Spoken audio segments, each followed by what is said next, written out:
Happy Logi. Terima kasih sudah mengklik podcast horor ini. Kali ini aku akan membawakan kisah horor fiksi yang diangkat dari novel karyaku yang berjudul Rahasia Mertua. Kisah horor ini menceritakan tentang seorang wanita bernama Sarah yang baru saja menikah dan mengetahui fakta bahwa kedua mertuanya adalah penganut aliran kejawen. Lalu, bagaimanakah nasib Sarah selanjutnya? Untuk mengetahui kelanjutannya, silakan siapkan posisi ternyamanmu dan selamat mendengarkan kisah horor persembahan dariku.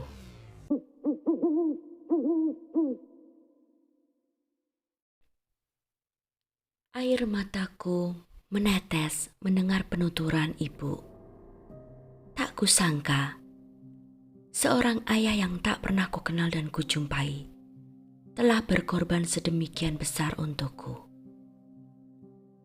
Mas Baskoro mengelus-elus punggungku, memberiku kekuatan. Bapak berdiri bergeming dengan kepala menunduk dan kedua tangan bersedekap di depan dada beliau.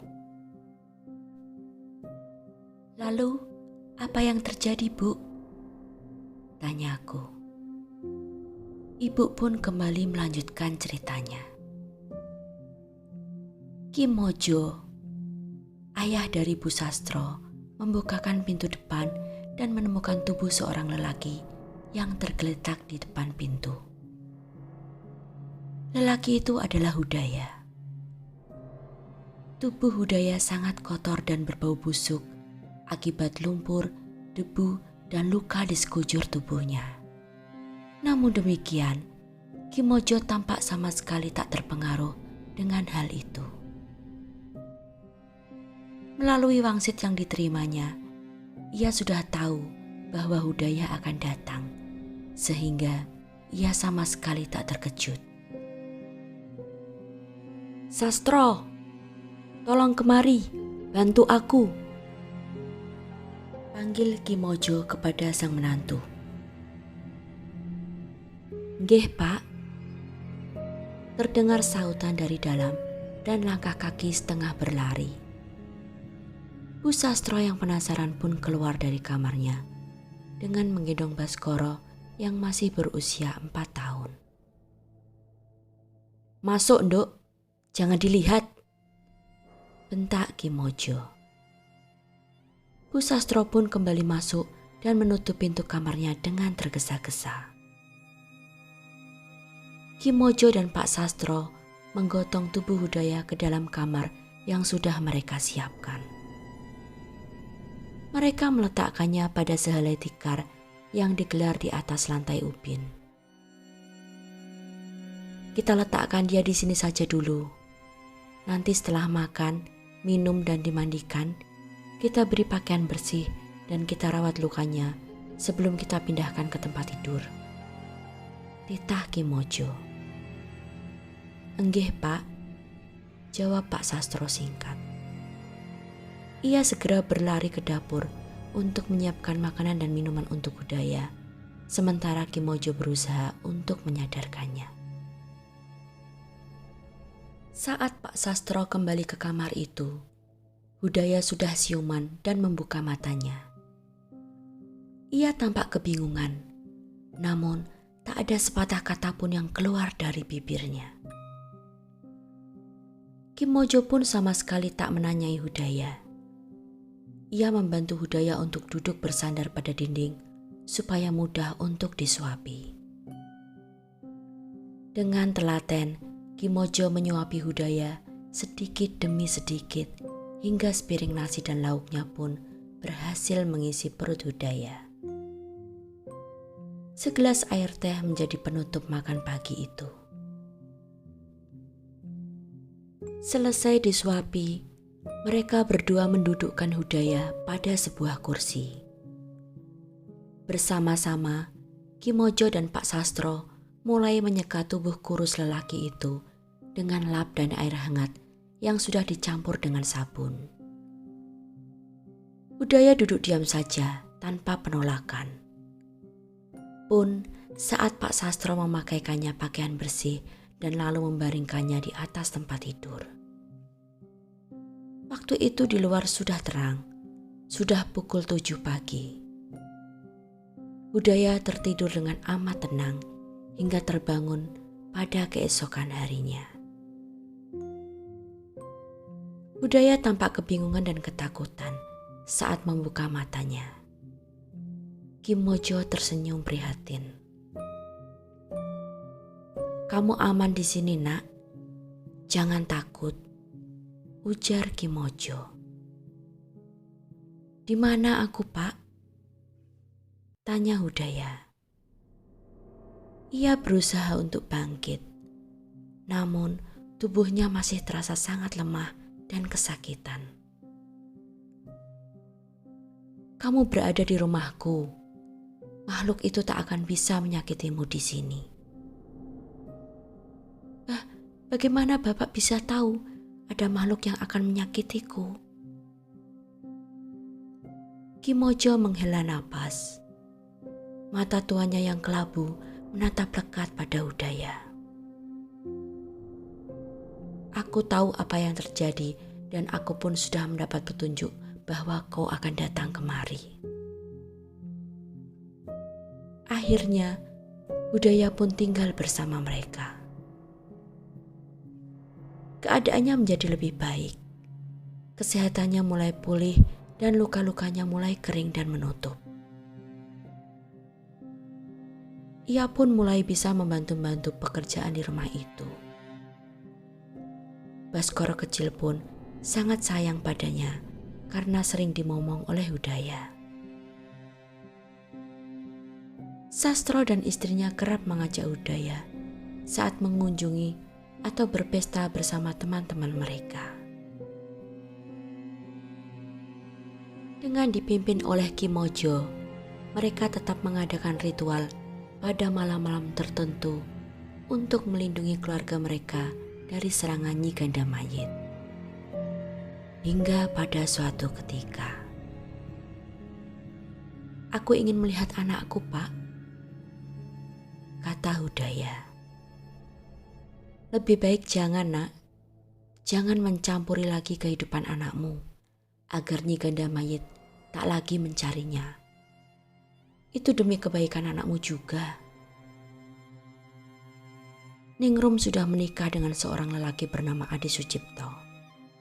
Ia lelaki yang baik dan memperlakukan anakmu seperti anaknya sendiri.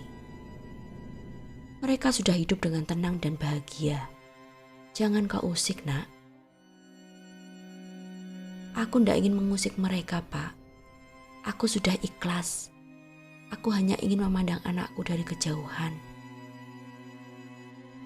"Lebih baik jangan. Kau akan sangat menyesal bila sesuatu yang buruk menimpamu atau anakmu bila kau tetap nekat melakukannya." Kim Mojo pun berlalu. Lelaki sepuh itu tak ingin berdebat lagi. Ia merasa sudah cukup memberi peringatan kepada Hudaya. Air mata Hudaya menetes. Hatinya sungguh merasa teriris. Ia rela melakukan apa saja agar sang anak tetap hidup. Bahkan dengan cara menyerahkan nyawanya kepada perempuan iblis itu. Namun, untuk hanya sekedar memandang sang anak dari kejauhan pun, ia tak mampu. Hudaya menghitung waktu. Sudah hampir 5 tahun sejak ia meninggalkan Ningrum. Ia tak mengetahui jenis kelamin anak mereka, lelaki atau perempuan. Pasti anak itu menjadi seorang balita yang sedang lucu-lucunya sekarang. "Aku ingin bekerja, Pak. Kalau boleh, aku akan meminjam sepeda motornya untuk berkeliling mencari pekerjaan," ujar Hudaya pada suatu pagi. Kim Mojo menghirup kopi hitamnya yang masih mengepul. Dari balik gelas kopi, mata tuanya menatap Hudaya dengan tajam. "Mau kerja apa kamu, Nak?" Bukankah di rumah ini kamu juga sudah bekerja? Apa uang yang kami beri tidak cukup untukmu? Bukan begitu, Pak, jawab Hudaya cepat-cepat. Pekerjaan di rumah ini akan tetap aku kerjakan, meski tidak dibayar. Aku menganggapnya sebagai balas jasa karena sudah diizinkan menumpang hidup kepada kalian yang telah menolongku. Namun, aku hanya ingin mencari suasana baru dengan bekerja di luar, Pak. Kira-kira pekerjaan apa yang akan kamu jalani tanpa ijazah apapun? Tanya Kimojo. Hudaya tertunduk. Sejak meninggalkan rumah yang ia tempati bersama Ningrum, ia tak membawa dokumen apapun, meski sekedar kartu pengenal, apalagi dengan ijazah. Bagaimana ia bisa melamar suatu pekerjaan tanpa selembar ijazah pun? Hudaya menunduk kebingungan. Entahlah, Pak, gumamnya. Kimojo meraih cangklong dan mulai menghisapnya. Kalau kau mahir mengendarai sepeda motor, mungkin kamu bisa menjajal pekerjaan sebagai tukang ojek. Mata Hudaya berbinar mendengar usulan itu. Tukang ojek adalah pekerjaan yang mudah. Ia bisa mangkal di mana saja dan bisa bekerja kapanpun saja ia mau. Semenjak hari itu, ia pun bekerja sebagai tukang ojek setelah menyelesaikan pekerjaannya di rumah Kimojo. Hudaya bekerja tak kenal waktu. Ia bisa berangkat kapan saja bila tubuhnya belum merasa lelah. Ia tak peduli dengan uang-uang yang didapatnya. Ia hanya ingin sejenak meninggalkan rumah Kimojo dan melihat dunia luar. Sore itu Hudaya membawa seorang penumpang dari terminal. Lelaki muda itu hanya membawa sebuah tas ransel berukuran sedang. Saat lelaki itu menyebutkan tujuannya yang lumayan jauh, hati Hudaya pun tersentak. Lelaki itu tinggal di desa yang sama dengan Ningrum. Namun, Hudaya tak merasa mengenal lelaki itu. Iya, Pak, saya memang baru dipindah tugaskan ke desa itu. Saya seorang asisten dokter, baru beberapa bulan lalu bertugas di puskesmas di sana. Jawab lelaki itu saat Hudaya menanyainya. Hudaya pun tersenyum lega saat mengetahui bahwa lelaki itu tidak mengenalnya. Sepeda motor Hudaya pun melaju kencang melintasi jalan-jalan desa yang ia hafal di luar kepala. Tak ada perubahan yang berarti semenjak ia tinggalkan. Seusai mengantar pemuda itu, Hudaya kembali menempuh jalur yang sudah ia lewati sebelumnya. Namun tiba-tiba, di persimpangan jalan, ia tergoda untuk memilih jalur ke kanan, ke arah rumah Ningrum. Tanpa berpikir panjang, Hudaya langsung membelokkan stang sepeda motornya ke arah kanan. Semakin mendekati rumah Ningrum, jantung Hudaya semakin berdebar tak karuan. Ia gugup sekaligus rindu melihat perempuan yang pernah ditinggalkannya itu. Hudaya pun berdoa agar ia diberi kesempatan untuk melihat buah hati mereka meski hanya sekali seumur hidupnya. Telapak tangan Hudaya berkeringat saking tegangnya. Ia sudah menutup wajahnya dengan kaca helm yang buram agar tak ada yang mengenalinya saat berpapasan dengannya. Keberuntungan sedang berpihak kepadanya. Di halaman rumah Ningrum, ia melihat perempuan itu sedang menyuapi seorang balita perempuan yang berlari ke sana kemari. Balita yang memakai rok pendek berwarna merah itu sungguh cantik dan menggemaskan. Pelan-pelan, Hudaya menghentikan laju sepeda motornya dan berhenti di bawah sebatang pohon mahoni di seberang jalan. Dengan masih mengenakan helm, ia berpura-pura asik menelepon dengan pandangan matanya yang tetap mengarah kepada balita itu dan ibunya. Dada Hudaya terasa sesak. Matanya mulai buram berkaca-kaca. Ia mengusap air matanya dan tetap memandangi mereka dari kejauhan. Tak lama kemudian, Ningrum meraih balita itu dan menggendongnya masuk ke dalam rumah. Senja mulai turun. Mereka tak lagi keluar ke halaman. Hudaya masih menunggu beberapa saat. Namun, akhirnya ia menyerah. Ia pun menghidupkan mesin sepeda motornya dan kembali ke terminal. Azan maghrib terdengar berkumandang. Sepeda motor Hudaya tetap melaju. Belum ada masjid atau musala yang ia lihat. Ia pun tak ingin mengambil resiko dengan ikut salat berjamaah di dekat rumah Ningrum. Ia tak ingin ada orang yang mengenalinya. Beberapa kilometer setelah melewati batas desa, Hudaya melintasi area persawahan yang sepi dan sudah gelap gulita. Tiba-tiba saja, sesosok bayangan hitam melintas cepat di hadapan Hudaya dan menghadang sepeda motor itu. Bayangan hitam itu memperdengarkan suara cekikikan yang melengking mengerikan. Hudaya yang gugup dan panik pun secara refleks membanting stangnya ke arah kiri agar tak menabrak sosok berwujud nenek tua itu. Namun, malang nasib Hudaya. Ia menabrak sebatang pohon gayam tua di pinggir jalan.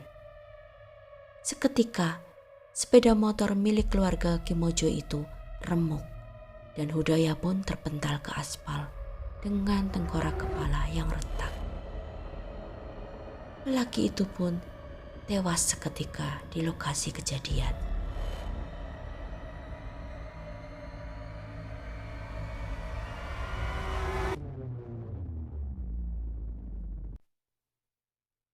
Berdasarkan data dari STNK yang dikantongi Hudaya, warga sekitar tempat terjadinya kecelakaan pun akhirnya berhasil menemukan alamat rumah Kimojo dan menyampaikan kabar duka itu kepadanya.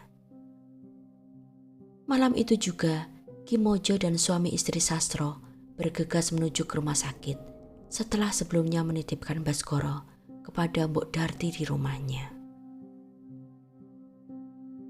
Setelah mengkonfirmasi bahwa Hudaya adalah memang benar kerabat mereka, maka pada pagi hari keesokan harinya, jenazah Hudaya pun diantarkan dengan ambulans ke rumah Kimojo dalam keadaan sudah dikafani dan siap disalatkan.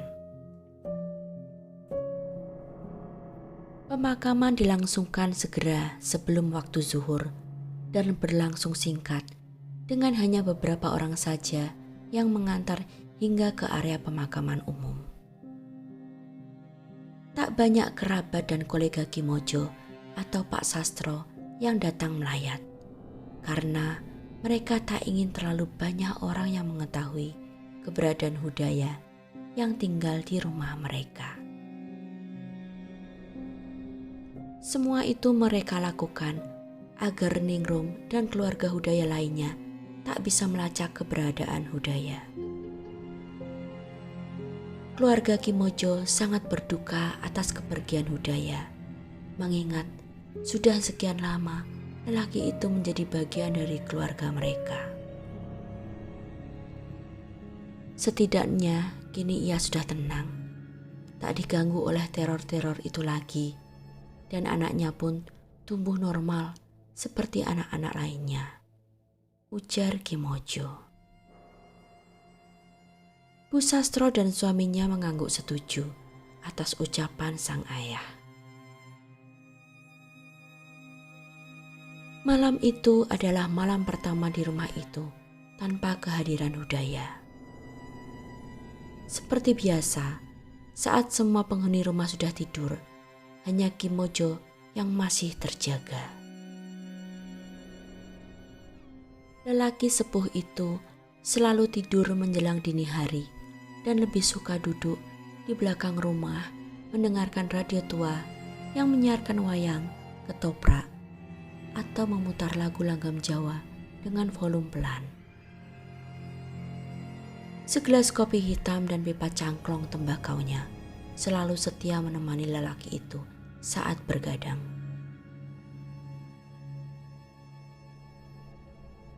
Namun, kali ini ia mematikan radionya dan lebih memilih melamun dan mengenang Hudaya. Angin berkesiur pelan, menggoyangkan dedaunan dari pepohonan yang tumbuh di halaman belakang. Malam begitu sunyi, bahkan suara jangkrik yang selalu menemani Kim Mojo setiap malam pun kali ini sama sekali tak terdengar.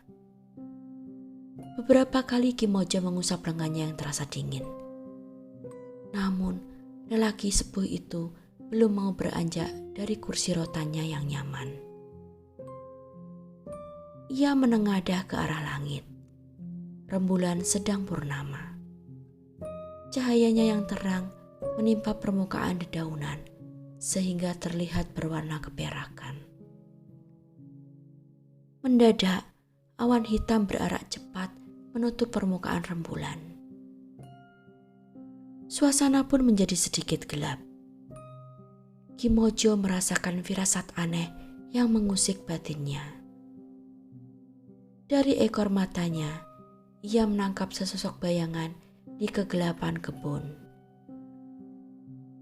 Kim Mojo meletakkan pipa cangklongnya pada asbak dan menegakkan tubuhnya. Ia memicingkan mata ke arah kegelapan. "Siapa di sana?" tanyanya. Sunyi. Sama sekali tak terdengar suara apapun. "Aku tahu kau di sana. Muncullah. Tunjukkan dirimu bila kau tak bermaksud jahat," ujarnya lagi.